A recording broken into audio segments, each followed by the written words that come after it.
Gue pernah dengar satu kalimat, orang yang gagal bukan karena kalah, tapi karena dia berhenti. Tapi gimana kalau seseorang dipaksa berhenti?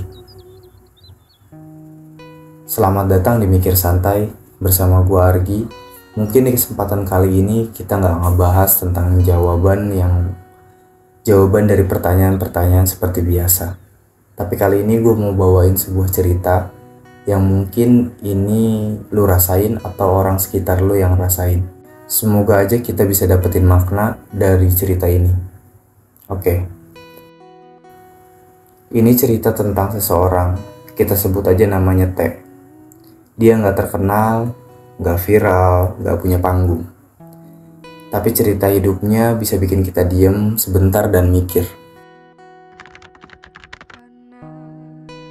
Sebelumnya, T itu mahasiswa, anak baik-baik, gak neko-neko, gak banyak gaya dan lagar. Hidup dia prihatin, di setiap semester IPK-nya tinggi. Dia bukan anak yang paling pintar, tapi dia tekun. Punya mimpi besar, ingin jadi pembuat film, dan gak muluk-muluk. Dia cuma pengen ngubah nasibnya dari hasil karya digitalnya. Tapi hidup ternyata gak peduli sekeras apa lo berusaha. Waktu semester 5, bapaknya pergi ninggalin rumah. Ninggalin ibunya, memilih wanita lain. Setelah itu hilang, gak ada kabar, gak ada nafkah. Seluruh biaya kuliah, si T ini selama ini ditanggung bapaknya, karena yang milih kampus pun bapaknya. Sejak awal lulus SMA, T ini sempat nawarin di universitas terdekat dan biayanya gak terlalu mahal.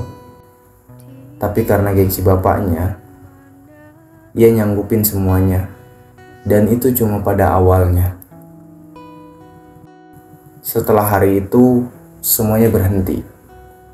Bukan cuma biaya kuliah, tapi juga rasa aman. Ibunya sakit. Kesehatannya mulai nurun drastis. Udah sampai diberitain meninggal sama banyak orang, tapi bersyukur sampai sekarang membaik walaupun sering kambuh. Akhirnya Teh harus ambil alih semuanya. Bukan cuma rumah, tapi cicilan dan juga takdirnya. Dia harus putus kuliah. Walaupun udah beberapa kali sempat berantem sama bapaknya, seenggaknya dia nih minta tanggung jawab sama pilihan bapaknya. Tapi dia gak dapetin hasil apa-apa. Cuma kekesalan dan dendam yang dia dapet. Sampai akhirnya dia memilih melupakan dan mulai menata semuanya. Dia ambil keputusan yang memang berat buat dia. Mengubur semua mimpi yang sebenarnya udah di depan mata.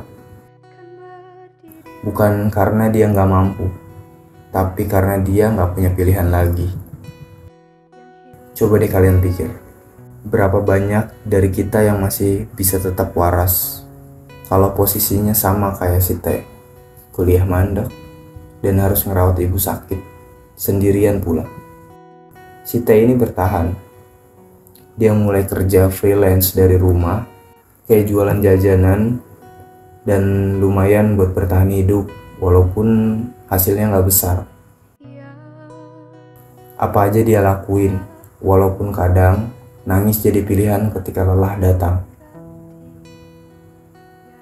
Sampai suatu hari dia pernah bilang gini, gue mungkin gagal jadi sarjana, tapi gue belajar jadi manusia. Dan itu dia poinnya. Kadang hidup gak ngasih lu gelar, gak ngasih piala, gak ngasih validasi dari siapa-siapa. Tapi lu dapetin pelajaran yang gak semua orang bisa beli. Tentang tanggung jawab, tentang kesabaran, tentang gimana cara tetap berdiri. Meskipun tulang udah lelah menopang semuanya.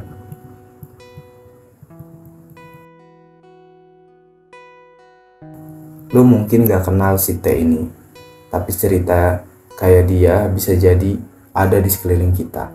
Bisa jadi teman lu yang tiba-tiba berhenti kuliah, orang yang lu nilai malas atau nggak ambisius, padahal sebenarnya dia lagi sibuk bertahan dari badai hidup yang nggak semua orang tahu.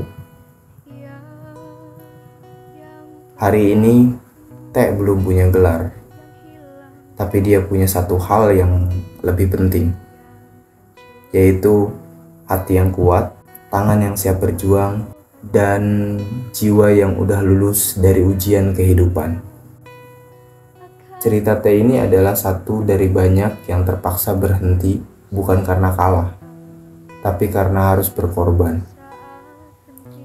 Oke, teman-teman, terima kasih udah mau dengerin sampai detik ini.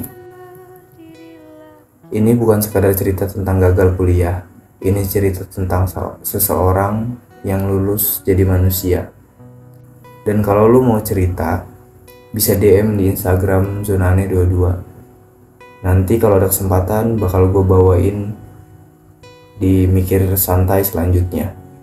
Sampai ketemu di episode selanjutnya. Hidup boleh keras, tapi mikir santai aja. Bye-bye.